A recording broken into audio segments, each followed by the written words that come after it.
جونی جونی درس 72 کتاب اول هنرستان نوشته روح الله خالقی آهنگ مازندرانی. بیشتر در مورد موسیقی مازندران توضیحات کاملی داده شد. این قطعه‌ای هست که با شعرهای متفاوتی اجرا شده.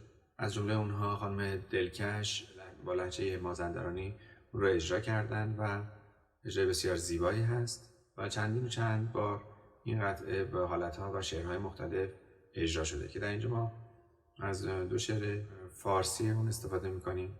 البته بخش ترجیباً معمولا در همه این اجراها متفاوته که میگه یار جونی جونی جونی رشتی و مازندرانی من میرم تنها میمونی همیشه وجود داشته.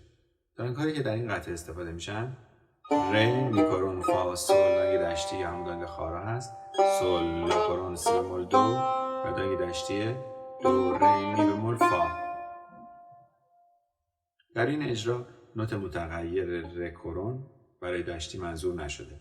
کوکتار دو سول ره سیم اول برابر با سی انگلیسی در تیونر کوک شده.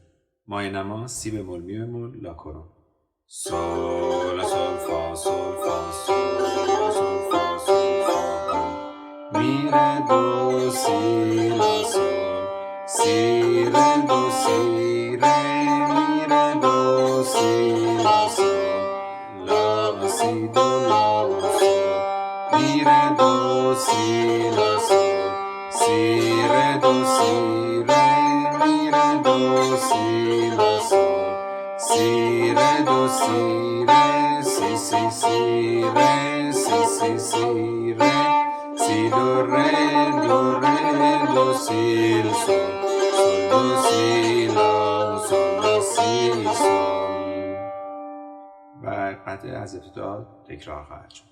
در آغاز ما یک پایه داریم سول سول که به لا اشاره میدیم و ما میتونیم در تار این سیم پایینی رو بگیریم برای لا سول، یعنی اینجا دوبل صدا بده موقع اشاره سول سول فا سول فا سول سول فا سول فا. سیم پایینی رو فقط میگیریم، بالا انگار سول داریم پایین لا داریم سول سول فا سول فا سول سول فا سول فا. حالا فراز A شروع میشه که در دشتی هست، میگیم سکوت یا با سول ابتداش رو میزنیم یا یه واخون میزنیم می ره دو سی لا سول سی ره دو سی ره. این فراز یک پاسخی داره که به سمت شور ما رو میبره می ره دو سی لا سول لا سی دو لا سول. حالا دوبار فراز A تکرار خواهد شد. بعد از اون میگیم سی سی سی ره سی سی سی ره. میدونیم سی ها رو به سی کرون یه پژواکی بدیم سی سی سی ره سی سی سی ره سی دو ره. اینجا تریل داریم. تریل همونطور که میدونیم راست چپ های پی در پی روی دو نوت هست. وقتی روی نوت ره مثلا تریل می نویسیم به نوت بعد که در این درس می بموله راست چپ های سری میزنیم. اگر بخوایم این تغییر کنه مثلا کرون بشه یا بکار بشه روی تریل یک علامت بمول یا دیز یا سوری یا کرون یا بمول کرون اینها نوشته میشه که نوت مربوطه رو تغییر میده، جابجا میکنه. تعداد تریل ها در سرعت های مختلف میتونه متفاوت باشه و اینکه طبیعتاً ممکنه سرعت تریل ما متفاوت باشه.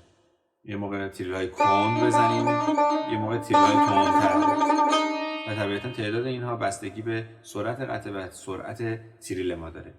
سکوت سی دو ره دو سیل.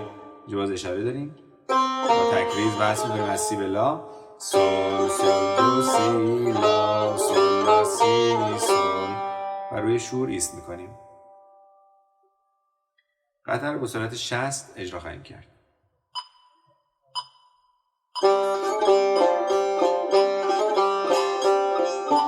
زبوی زلف تو مفتونم ای گل ز رنگ روی تو دل خونم ای گل من عاشق ز قدمت بیقرارم تو چون لیلی و من مجنونم